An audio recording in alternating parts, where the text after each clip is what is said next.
Cristo Rey. Episodio número 9.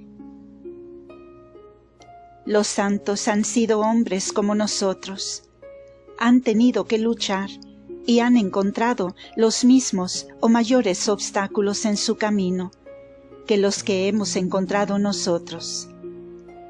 Los adversarios que les combatieron eran, poco más o menos, como los que nos atacan a nosotros, las mismas tentaciones y dificultades.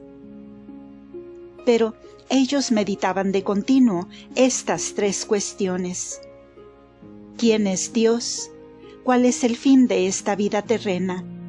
¿Y qué es la vida eterna? Pudiéramos decir que cuando sentían el peso de la vida, fijaban los ojos en el cielo y veían la gloria de Dios y a Jesús, que estaba a la diestra del Padre. Número 1. ¿Quién es Dios para mí? Muchos, aunque no lo confiesen abiertamente, piensan de esta manera. Dios es un ser excelso, majestuoso, soberano de todo, que está en el cielo, en la lejanía, a quien se le rinde culto cada domingo, pero que no cuenta para nada en la vida diaria, en el trabajo, en el hogar, en la sociedad, en la política. Pero los santos no pensaban de esta manera. Para ellos Dios no estaba lejos. Él está entre nosotros, en todas partes. A cualquier punto que me dirija, en Él vivo, me muevo y existo. No puedo huir nunca de su presencia.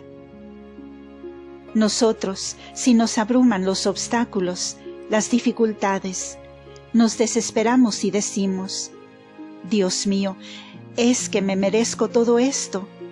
¿Por qué me castigas? De esta forma, fácilmente se nos enfría el amor a Dios. ¿Y los santos?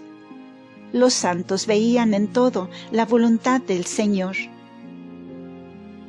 Nosotros nos rebelamos cuando nos hiere la enfermedad o la desgracia. ¿Qué hicieron los santos en semejantes circunstancias?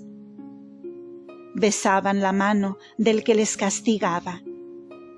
Padre, castígame, heme aquí, castígame, ponme entre llamas, con tal que uses misericordia conmigo en la eternidad.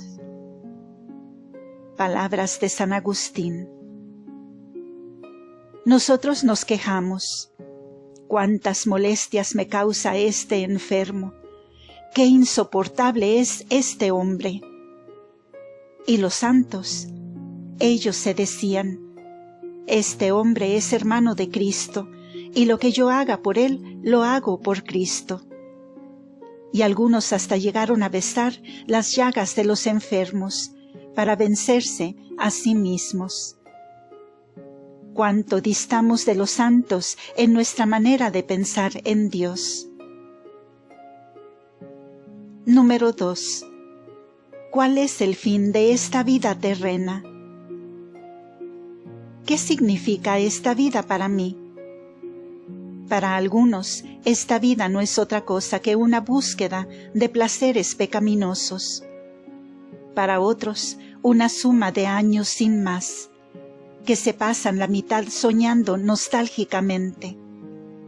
¡Qué bien estaba yo antes! Y la otra mitad con temor.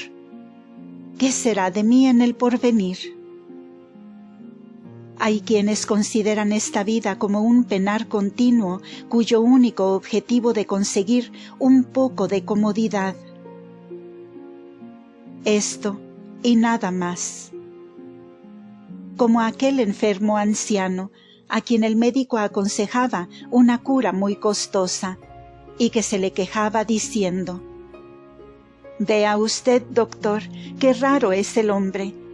En su juventud da la salud por el dinero, y cuando envejece da el dinero por la salud». Lo cierto es que nunca estamos satisfechos. Siempre pensamos que los demás tienen mejor suerte que yo. Nos comportamos aquel picapedrero chino. Un día en que desbarataba la piedra con tedio, cavilando sobre la monotonía de su vida, aconteció que pasó cerca de él el emperador, acompañado de un brillante cortejo. Iba encaramado sobre un enorme elefante, bajo un dosel de oro. En su corona brillaban abundantes diamantes. Un magnífico ejército de ministros, soldados y cortesanos le acompañaban. El picapedrero, admirado, se dijo para sí: «Oh, si yo pudiera ser emperador». Y en el mismo instante se transformó en emperador. Ahora era él quien estaba sentado bajo dosel de oro. Era señor de millones de hombres, y a un gesto suyo se inclinaban hasta el suelo los ministros y los jefes del ejército. Pero el sol despedía ese día demasiado calor, y el emperador no paraba de enjugarse la frente. Al final se puso de mal humor porque veía que el sol era más poderoso que él, y exclamó con enfado: «Quiero ser el sol». En el mismo instante se transformó en sol. Estaba a sus anchas, brillando en la bóveda celeste, y despedía tanto calor que los hombres y los animales de la tierra caminaban jadeantes. La hierba se secaba y la tierra se resquebrajaba. Y esto le divertía mucho. Pero de repente se interpuso una densa nube negruzca delante de él. El sol trataba de irradiar más calor, pero en vano. Los rayos no lograban atravesar la densa nube. Saltó de ira y exclamó: «Quiero ser nube». Y fue transformado en nube. Con desenfrenada furia hacía caer la lluvia sobre la tierra. Los arroyuelos y los ríos, repletos de agua, se salían de su cauce. La corriente arrastraba las casas, los hombres se ahogaban. Pero un gigantesco peñasco se mantenía inamovible en su puesto. La nube exclamó llena de ira: «¿Pero qué es esto? Este peñasco se atreve a retarme. Quiero ser peñasco». Y en peñasco se convirtió. Ya estaba satisfecho, con orgullo se erguía en su puesto, y no le dañaba ni el ardor del sol, ni la lluvia de la nube. Pero un día llegó un hombre y clavó un puntiagudo pico en él. «¡Ay, qué es esto!», gritó el peñasco. «Este cantero es más poderoso que yo. Quiero ser picapedrero». Y en aquel momento volvió a ser de nuevo picapedrero, y vivió en adelante contento con su suerte. También a nosotros nos pasa lo mismo, nos pasamos la vida en continua desazón. No es así como pensaban los santos. Para ellos, la vida era cumplir día a día la voluntad de Dios.